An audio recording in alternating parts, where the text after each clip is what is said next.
Well, students, we are reading the story Roots, and we are reading about partition.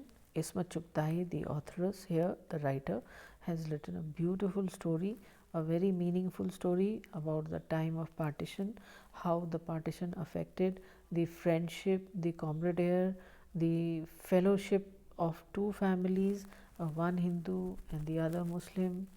इतना ज़्यादा घुल मिल के रहने वाले परिवार जो 3 पीढ़ियों से मित्र थे आपस में, उनका सब कुछ एक सा ही था, साझा था। बच्चा होता था तो पड़ोसी डॉक्टर साहब आ जाते थे यहाँ।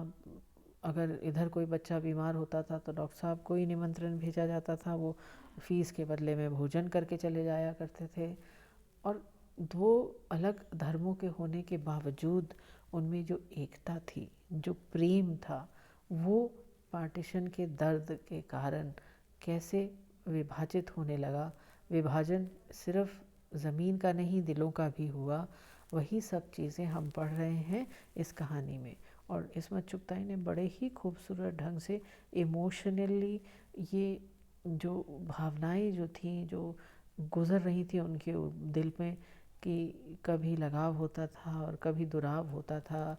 जिससे प्रेम है उसी से नफ़रत भी कर रहे हैं, जिसके लिए बिना बुलाए दौड़े चले आते थे, आज उसको बुलाने पर भी आप नकार रहे हो। ये सब जो भावनाओं का वेग है, जो बाढ़ सी आई हुई है, उसका जो एक्सप्रेशन है वो बहुत ही खूबसूरत इसमत चुगताई ने इस कहानी में किया है। हम देख रहे हैं सिंबलिज़म है, फ्लैशबैक्स हैं, एनेक्डोट्स और इंसिडेंट्स की मदद से कहानी बैकवर्ड बढ़ रही है और हर चीज़ का ज़िक्र आ रहा है। मुस्लिम लीग भी है यहाँ, हिंदू महासभा भी है यहाँ, कांग्रेस भी है, सब कम्युनिस्ट हैं, सोशलिस्ट हैं। रिलीजन और पॉलिटिक्स दोनों का ही गड़बड़ मेल है यहाँ पे। कैसे पुरुष अगर राजनीति के बारे में बहस करते हैं, मुद्दे उठाते हैं, तो कैसे औरतें बिल्कुल राजनीति से दूर अपने घर परिवार गृहस्थी में रची बसी हैं और उनके मुद्दे जो हैं वो बिल्कुल अलग हैं राजनीतिक मुद्दों से। और धर्म कहीं भी किसी के आड़े नहीं आ रहा है पड़ोसियों के साथ प्रेम करने में। लेकिन यही परिवार जो इतने प्रेम से रहते हैं, जब पार्टीशन का काम होता है, जब मार पिटाई शुरू होती है, तो कैसे एक दूसरे के खिलाफ खड़े हो जाते हैं। तो यहाँ पढ़ते पढ़ते हम पेज 62 पर तो आ गए हैं। ए बुआ, you are acting like a woman who would rather sit in the wilderness when than seek shelter in anyone's house. अब जो अम्मा हैं, यानी मुस्लिम परिवार की मुखिया जो लेडी हैं, जब चर्चा चलती है कि हम पार्टीशन में हम भी चलें यहाँ से और पाकिस्तान जाएं, और बहू जब उनकी पैकिंग करना शुरू करती है तो वो बड़े सख्ती से मना कर देती है उसको कि मेरे संदूक को कोई हाथ नहीं लगाएगा, यानी वो कहीं नहीं जाएंगी। अब सब परिवार वाले मिलकर उनको कन्विंस करने में जुट जाते हैं कि वो सिंधियों में ना रह के यहाँ जा सकती हैं, उधर, और हर जगह के लिए न जाने का अम्मा के पास एक ठोस कारण है, बहाना है अच्छा सा। ना तो वो सिंधियों में जाना चाहती हैं क्योंकि उनको शऊर नहीं है उठने बैठने कपड़े पहनने का, ना वो पंजाबियों में जाना चाहती हैं क्योंकि वो बहुत बोलते हैं। ए बुआ, you are acting like a woman who would rather sit in the wilderness than seek shelter in anyone's house. तुम तो ऐसा व्यवहार कर रही हो उनसे, उनकी भतीजी ने कहा, कि जैसे किसी के घर पनाह लेने से अच्छा तुम्हें जंगल में बैठना लगेगा। I B, stop throwing tantrums as though the emperor has invited you, sending his elephants and black horses to pick you up. Hi बी, बिल्कुल टिपिकल स्टाइल जो है उस समय का वो यहाँ देखने को मिलता है। आप बिल्कुल इमेजिन कर सकते हो कि एक मुस्लिम हाउस होल्ड है और वहाँ पे औरतें ऐसे बात करती हैं। ए बुआ, ए बी, छोड़ो नखरे दिखाना, स्टॉप थ्रोइंग टैंट्रम्स। ऐसे नखरे दिखाना छोड़ो जैसे कि एम्परर यानी राजा महाराजा ही तुमने को निमंत्रण भेजा हो, has invited you, sending his elephants and black horses, जिसने हाथी घोड़े, काले घोड़े और हाथी तुम्हारे लिए भेजे हो, मान लो तुम्हें लाने लिवाने के लिए। In spite of the grim atmosphere, peals of laughter rang out. Amma's face fell further. और ऐसे जुमले पर बहुत गंभीरता का विषय होते हुए भी लोग हंस पड़े। अम्मा का चेहरा और अधिक उतर गया। Stop behaving like children, Sardar Ali the leader of the national guards reprimanded. अब नेशनल गार्ड्स का लीडर सरदार अली है। बड़े भाई का नाम पहली बार पता लग रहा है हमें। हम यही जानते थे कि बड़े भाई जो हैं वो नेशनल गार्ड्स के लीडर हैं, तो उनका नाम है सरदार अली। कहते हैं बच्चों की तरह बिहेव करना बंद करो। You are talking nonsense, do you want to us to stay back and get killed.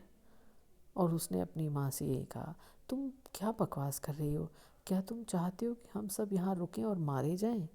You all go, as for me where shall I go at this age. तो अम्मा ने यही कहा, तुम सब जाओ, मेरी जहाँ रही बात, तो मैं इस उम्र में अब कहाँ जाऊँगी। At the end do you want your ruin at the hands of these kafirs. तो बेटे ने फिर समझाने की कोशिश की कि क्या तुम चाहती हो कि इस अंत समय में तुम इन काफिरों के हाथ से मारी जाओ। काफिर किसको कह रहे हैं? ये जो भी मुस्लिम नहीं है इनके लिए वो काफिर है। मुस्लिम्स में जो धार्मिक गुरु लोग हैं वो जो भी कुरान नहीं पढ़ता है या मोहम्मद को नहीं मानता है या इनके मुस्लिम धर्म का नहीं है, वो काफिर है, यानी जो ईश्वर में विश्वास नहीं करता। ईश्वर नहीं, खुदा में विश्वास नहीं करता। तो उसने ये कहा, काफिरों के हाथ मारे जाना चाहती हो? खाला भी kept count of her luggage. खाला भी तो लगी पड़ी हैं अपना जो पैकिंग की है वो पॉइंट एक एक एक एक करके गिन रही हैं कि कितना सामान हो गया है।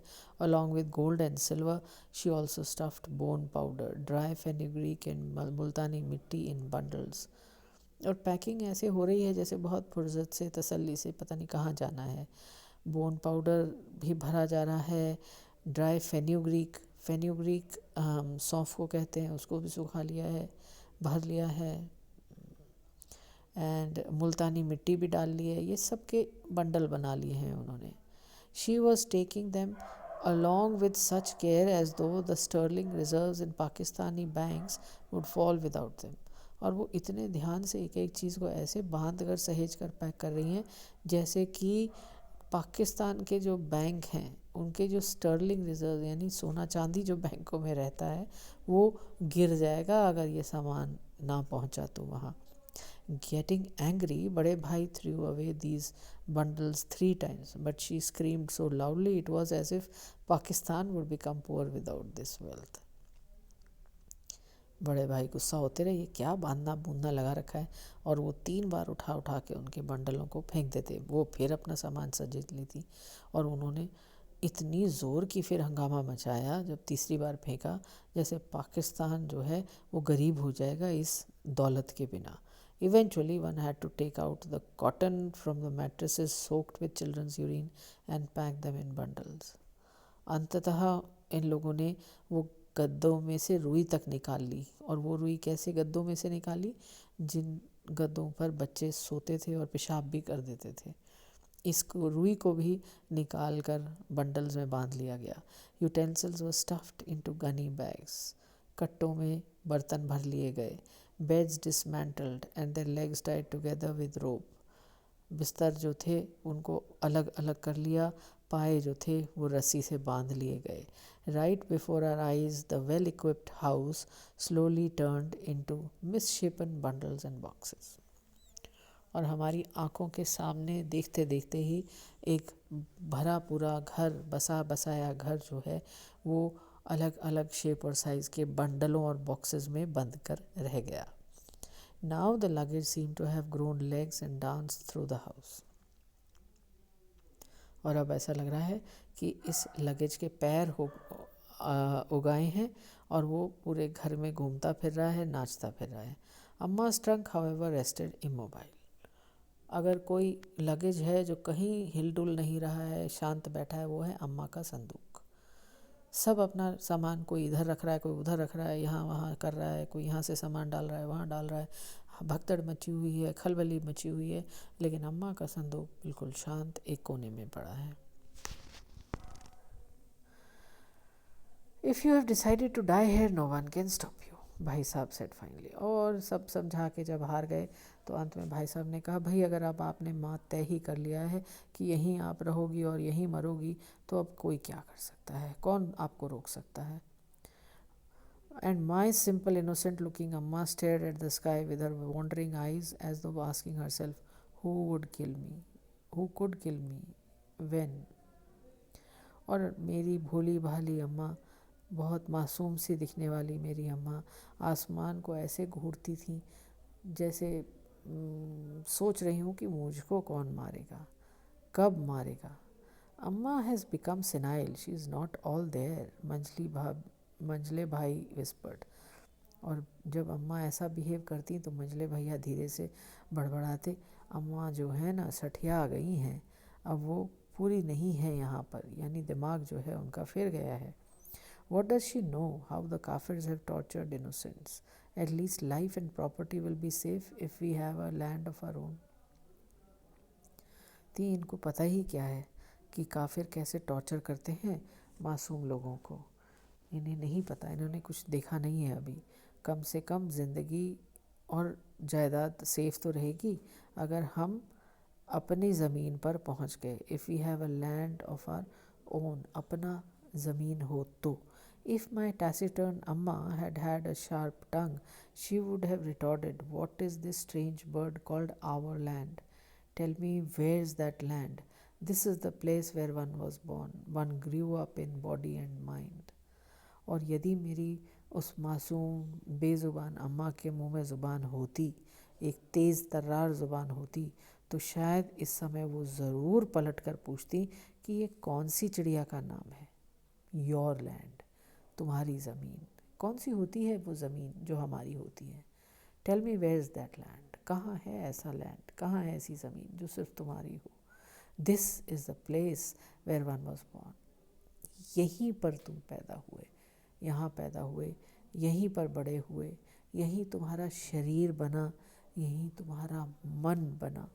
तो लैंड की जो लड़ाई है इस पर एक लंबी चर्चा होगी, लेकिन वो अब अगले वीडियो में होगी।